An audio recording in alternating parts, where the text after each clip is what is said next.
Merci, Victorine Yao Yoboué. Alors, le colonel Alain Kodjo nous a rejoint. Bienvenue, mon colonel. Vous êtes conseiller donc au ministère des Ressources animales et halieutiques. On l'a vu dans ce reportage, on parle de repos biologique. Oui, Qu'est-ce monsieur. que c'est exactement, mon colonel? Monsieur Diaby, je voudrais saisir cette opportunité au nom de monsieur le ministre Sidi Temoko Touré, ministre des Ressources animales et halieutiques, pour dire merci à la direction de la radio-télévision ivoirienne qui nous permet encore une fois de plus d'expliquer à la population les raisons de ce repos biologique, l'importance de ce repos biologique. Cela étant, pour le commun des mortels, le repos biologique, c'est une suspension des activités de pêche pour une durée déterminée, et ceci pour protéger les reproducteurs. Pendant cette période de reproduction, les femelles se reproduisent et les juvéniles également qui vont bénéficier de cette période pour grandir. Donc, en quelque sorte, la période de repos biologique a été choisie parce que c'est la période de ponte maximale des poissons. D'accord. Dans le reportage que nous a proposé Sam Conan, il y en a un des revendeurs qui lui disait que c'est effectivement, lui aussi à son niveau, c'est la période où le poisson, ça marche beaucoup pour lui. Oui, quand vous prenez le groupe des pélagiques, pendant la période de reproduction, les bandes de poissons sont impressionnants. Et c'est ce qui les arrange, et les pêcheurs. C'est au cours de ce regroupement-là que la reproduction a lieu. Donc il est bon de les protéger quand ces bandes sont impressionnantes. Alors, cette mesure, elle concerne tout le pays, mais pas dans le même temps peut-être. Oui, je confirme. La mesure concerne tout le pays, mais nous la mettons en œuvre de façon progressive. L'année dernière, c'était la mer. Cette année, nous avons ajouté la lagune Abi et la lagune Grand Haut.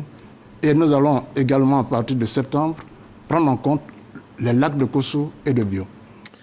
Ça m'amène, mon colonel, à vous demander l'état des lieux de notre pêche. Oui, Monsieur Diaby, l'état des lieux de notre pêche est le suivant. D'abord, nous avons une multitude de plans d'eau, la mer, les lagunes, les lacs, les fleuves, etc., etc.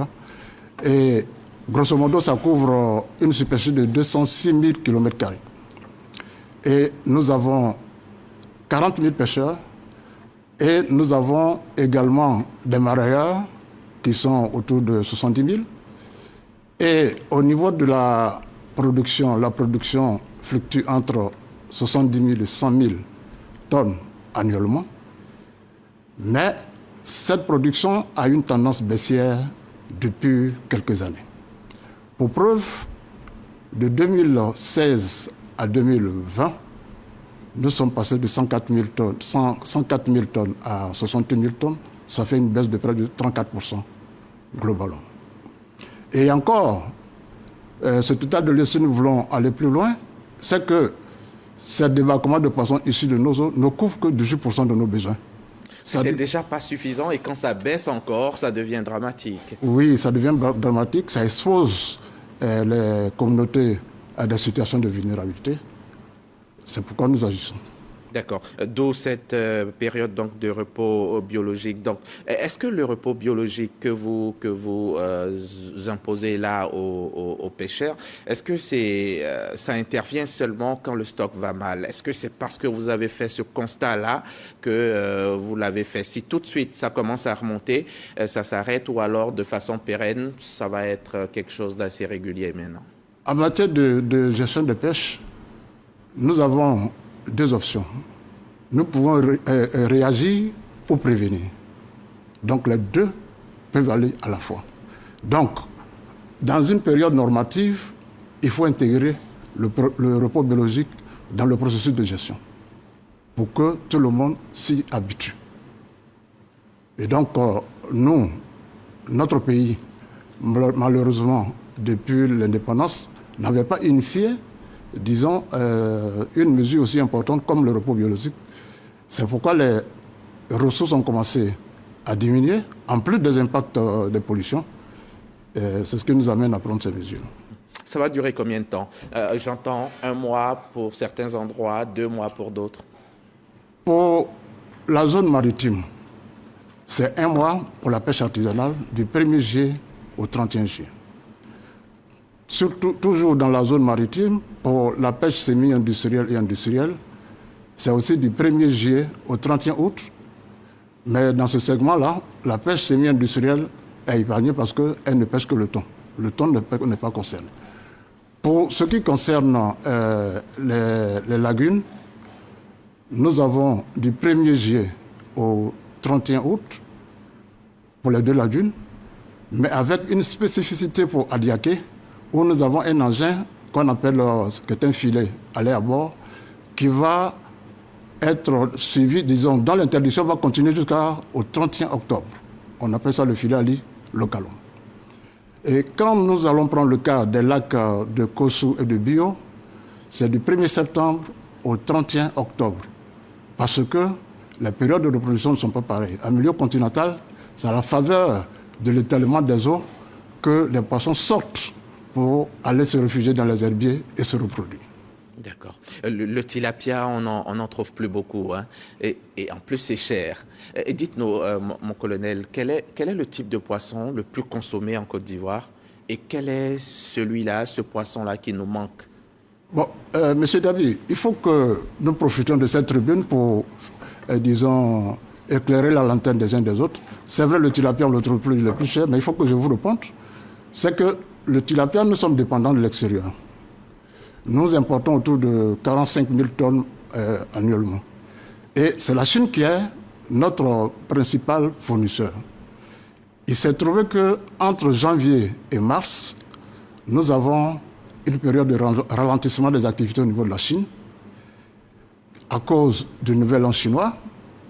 Et également, depuis le mois de mars, disons, le fret a augmenté. Le conteneur à vide de 40 pieds, c'est-à-dire 28 tonnes, qui se négociait autour de 3 500 $, est passé entre 10 000 et 11 000 $, soit une augmentation de près de 210%. Et cela a impacté les prix. Mais il faut préciser que cette augmentation-là dure depuis 2 mois et n'est pas le fait du repos biologique. Donc l'ensemble des poissons les couramment utilisés, nous avons les sardines, les chinchards, le tilapia également, et également le thon. Mais malgré nos disponibilités, ces poissons ne couvrent pas nos besoins, comme je l'ai dit tantôt, 18%. Mais la situation pour le tilapia, ça va s'arranger. Ça court déjà depuis 2 mois, c'est en train de s'arranger, puisque la fête de Nouvel An et tout en Chine, c'est passé, ça fait un moment. Oui, nous allons rentrer dans une période normative, je pense, au cours, disons, de la fin du mois de septembre. Est-ce que le trop grand nombre de nos pêcheurs n'est pas aussi un problème? Je confirme. Vous avez parlé de 40 000 pêcheurs, 70 000 marailleurs. Est-ce que... Je confirme que c'est un problème, c'est ce que nous appelons dans notre jargon la surcapacité, c'est-à-dire un effectif pléthorique. Parce que vous convenez avec moi que quand il y a 100 tonnes de poissons à prendre et qu'il y a 50 navires, ce n'est pas rentable. Donc nous devons travailler. Le repos biologique, c'est une porte d'entrée, mais encore la maîtrise de l'effectif de pêcheurs, ça aussi c'est un challenge auquel le ministère va s'attaquer. Est-ce qu'ils sont formés? Est-ce que vous pensez à les former? S'ils ne sont pas instruits, par exemple, sur la réglementation ou sur les pratiques les bonnes pratiques, est-ce qu'ils sont formés? Oui, nous avons commencé à les former, mais nous allons amplifier encore cette formation à la faveur de la mise en place de l'interprofession de pêche, qui est une organisation qui fait du bon travail.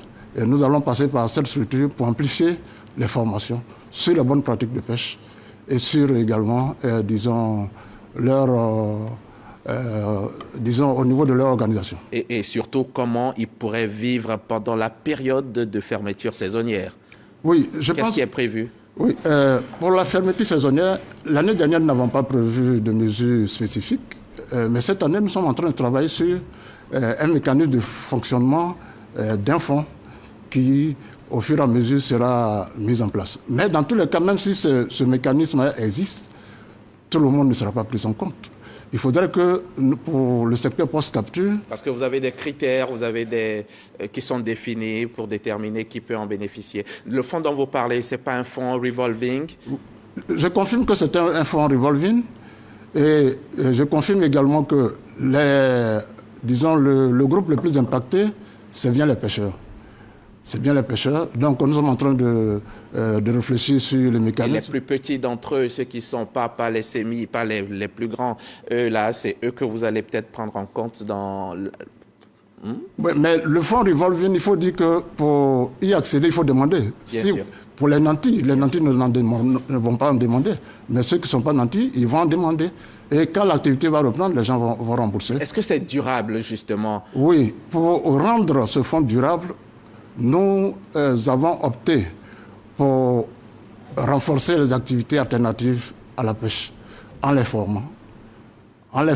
Et nous pensons que c'est la seule voie royale pour nous permettre de réduire leur vulnérabilité. Il n'y a pas eu d'infraction lors de la première période de repos biologique? Non, il n'y a eu aucune infraction lors de la première session du repos biologique. Il n'y a pas d'infraction, il n'y a pas de clandestin et tout va bien? Tout va bien parce qu'à travers notre centre de surveillance, nous avons le mouvement des navires, nous avons des missions pédestres et des patrouilles, donc rien n'a été constaté.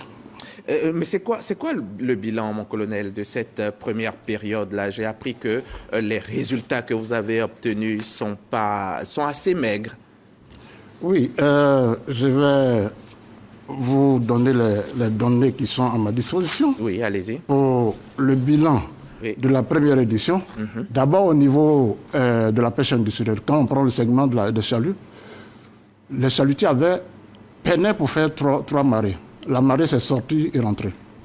Ils peinaient à faire 3 marées et les marées duraient entre 10 et 12 jours. Mais quand nous avons fait le suivi après l'ouverture, la durée des marées est passée de 7 à 8 jours. Et ça, c'était intéressant. Et encore les débarquements, quand nous cumulons la pêche industrielle dans son ensemble, dans la période des 3 premiers mois de 2022, la production était autour de 3000 et quelques tonnes. Et au niveau de 2023, nous étions autour de 5000. Donc nous avons eu un gain qui avoisine les 40%. Le temps qui nous a imparti est arrivé à son terme. J'ai envie de demander, outre le repos biologique, le repos biologique, c'est bien, c'est d'accord, mais qu'est-ce que vous faites à votre niveau au ministère des Ressources animales et halieutiques pour nous assurer à nous une certaine autosuffisance dans ce secteur-là?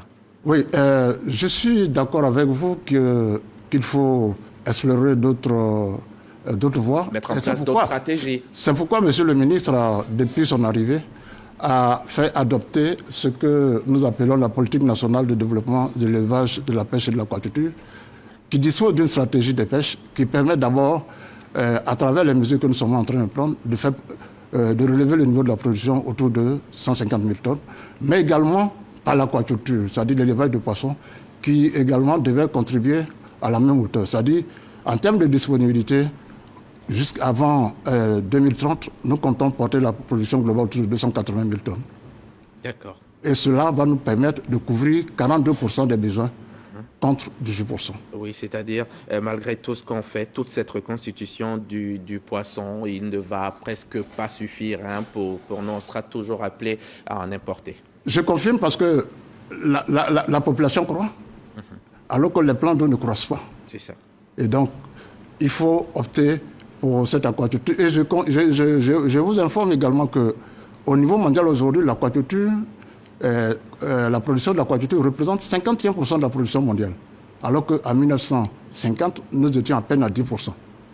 Donc, vraiment, c'est un secteur porteur qu'il faut explorer. On va donc finir, mon colonel. Je me souviens à Diaké, on l'a vu dans l'élément que nous a proposé Victorine Yaoyoboua, on a vu le ministre en train de remettre à l'eau quelques poissons. C'est ce que vous appelez l'empoisonnement. C'est quoi le sens réel? Oui, l'empoisonnement, dans cette période de défi représentée par la pollution, est très important. Parce que vous savez, à la reproduction, le poisson passe par plusieurs stades. Au niveau du stade larvaire, il y a beaucoup de mortalité à cause qu'on appelle de ces pollutions et ça impacte sur le taux de survie. Les poissons déjà empoisonnés, disons, franchissent déjà la taille de 10 grammes et sont plus résistants au niveau des facteurs de pollution. D'accord. Merci, mon colonel. Merci, monsieur Diaby.